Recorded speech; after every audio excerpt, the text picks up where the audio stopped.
नमस्कार, सभी को बैसाख पर्व की बहुत-बहुत शुभकामनाएँ। सभी को संक्रांति पर्व की बहुत-बहुत शुभकामनाएँ।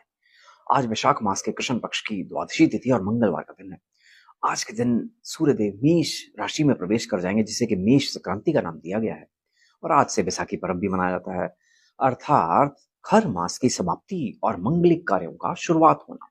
तो पुण्य कार्य, मांगलिक कार्य आज से शुरू हो जाएंगे और पुण्यकाल का जो समय रहेगा वो प्रातः 7:30 से लेकर 11:47 तक का रहेगा। तो ऐसे में हम सूर्यदेव जी की आराधना करेंगे, सूर्यदेव जी को गुड़ डालकर अर्घ देंगे, जिससे कि हमारे सभी अच्छे कार्य हो सके, उनका आशीर्वाद मिल सके। सूर्यदेव ग्रहों के राजा माने जाते हैं और वह एक एक करके सभी राशियों में चक्कर लगाते हैं और जिसका जो यात्रा का जो प्रारंभ है वो आज के दिन से माना जाता है।